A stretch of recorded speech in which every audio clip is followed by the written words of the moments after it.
it's Alisha here, and I wanted to film a video about something I heard someone say recently, and if you're listening to this, you probably know who you are, and they were talking about the consequences of listening to your heart. And it was a huge trigger for me because I know that there are no consequences to listening to your heart. And I thought it would be helpful to film a video about this so people understand what it means to listen to your heart and it's not just like a saying. So I do have a separate video about the power of our heart, and I can link that below here. But essentially, our hearts are surrounded by sensory neurites. There's about 40,000 sensory neurites that surround our heart. And these sensory neurites are very similar to our brain cells. But the difference between our brain cells and our sensory neurites is that our brain cells are everything that we know, everything that we've been taught, everything we've learned, and everything that we know that we don't know. So we know something exists, but maybe we just don't know much about it. Those are our brain cells. But our sensory neurites have access to information that we don't even know that we don't know. So it's something that exists, but you've just never heard of it before. That's what your sensory neurites have access to. They literally have access to infinite wisdom, the infinite possibilities that are available to you. The sensory neurites in your heart have access to that. So that's why before I make any decision now, I will come into a state of heart-brain coherence so that I can access that infinite wisdom instead of making a decision from my head or my mind or my brain cells, which are extremely limited. They only know what they've been taught.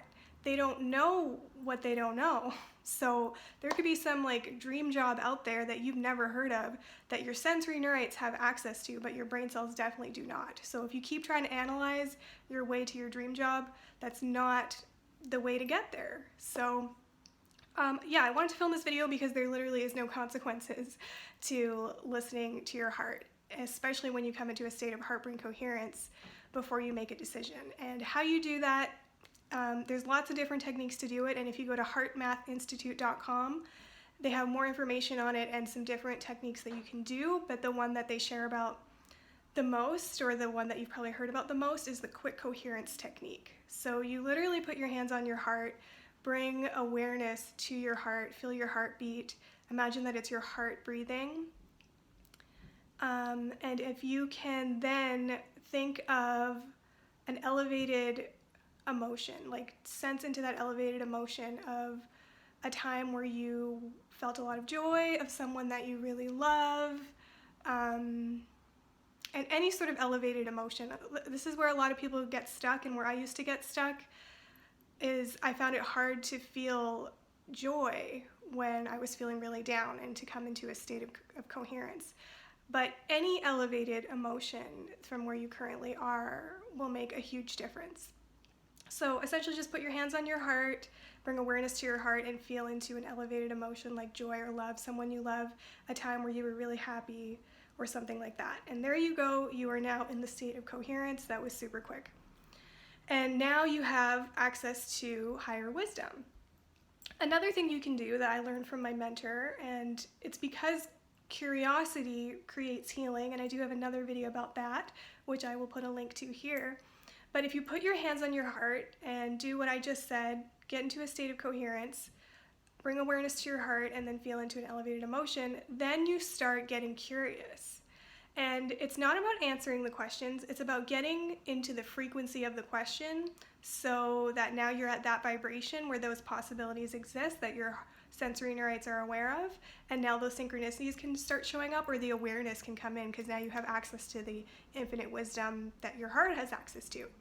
So put your hands on your heart and you can ask yourself, it can be as simple as you can say, what would it take for me to have an awesome day today that's better than I could have ever imagined?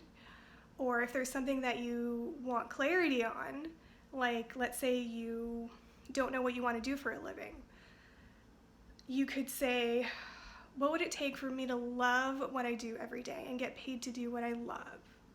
And what I learned from my mentor's mentor, Dr. Sylvie Olivier, she, instead of saying, what would it take, she says, wouldn't it be cool? She says that that's a higher vibration than what would it take, but feel into whatever resonates with you. So you can be like, wouldn't it be cool if I had a job that I freaking loved and I got paid to do what I'm excited about and passionate about? Like, you don't have to answer the question, but now you're in the frequency of the question. Like, you can feel that, right? That excitement. And now you have access to those infinite possibilities that your mind didn't have access to.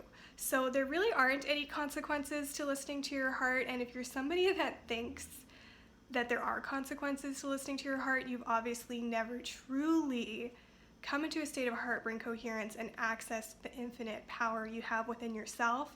You must mean by that that you made an emotional decision. I hear that a lot if you watch Big Brother, they say that all the time, like, I can't play the game with my emotions, I've got to think strategically. But it's not about not having emotions and tuning into your heart. It's about learning to move through your emotions with ease.